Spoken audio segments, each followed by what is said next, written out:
दुसरीकडे बीडमध्ये बंजारा समाजाचा हा मोर्चा निघालेला आहे। एसटी मध्ये आरक्षण द्या अशी मागणी बंजारा समाजाची आहे। थेट बीडमध्ये जाऊयात आमचे प्रतिनिधी अशोक यांच्याकडे। अशोक, बीडमध्ये बंजारा समाजाने हा आक्रमक असा मोर्चा काढलेला आहे, काय त्यांचं म्हणणं आहे?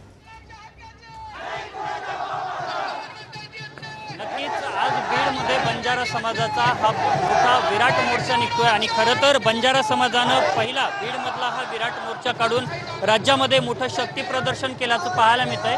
यांची एकच मागणी आहे, ती म्हणजे हैदराबाद गॅजेटच्या आधारे आम्हाला एसटीतलं आरक्षण देण्यात यावं। आमच्या एसटीमध्ये नोंदी आहेत आणि त्या आधारे आम्हाला हे आरक्षण देण्यात यावं। याचा फायदा आम्हाला शैक्षणिक क्षेत्रात असेल, राजकीय क्षेत्रात असेल, मोठ्या प्रमाणात होणार आहे। मात्र आमचा समाज आता मागासलेपणाकडे जातोय आणि कुठेतरी आम्हाला एसटीतल्या आरक्षणाची गरज आहे। याच आरक्षणाच्या मागणीसाठी आज बीडमध्ये प्रामुख्याने या मुख्य मागणीसाठी मोठा भव्य दिव्य आणि विराट असा हा मोर्चा निघालेला आहे। सध्या बीड शहरातल्या सावतामाळी चौक परिसरामध्ये हा मोर्चा पोहोचलेला आहे। जिथपर्यंत आपली नजर जाईल तिथपर्यंत या मोर्चामध्ये सहभागी झालेल्या लोकांची संख्या पाहायला मिळते।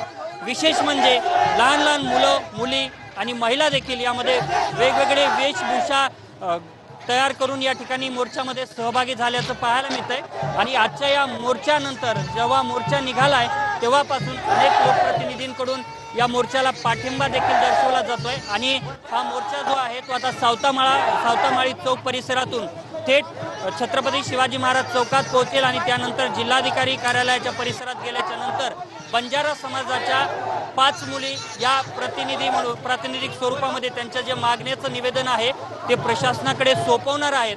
मात्र सध्या जर पाहिलं तर या मोर्चामध्ये प्रचंड मोठ्या संख्येने बंजारा बांधव जे आहेत ते सहभागी झालेले आहेत आणि त्यांनी आता मागणी करायला सुरुवात केली आहे की हैदराबाद गॅजेटनुसार आम्हाला आता एसटीतलं आरक्षण द्यावं, त्याशिवाय आता आम्ही मागे हटणार नाहीत। आजच्या या मोर्चामध्ये झेंडे फ्लेक्स घेऊन मोठ्या संख्येने बंजारा बांधव सहभागी झाल्याचं सुद्धा पाहायला मिळतं।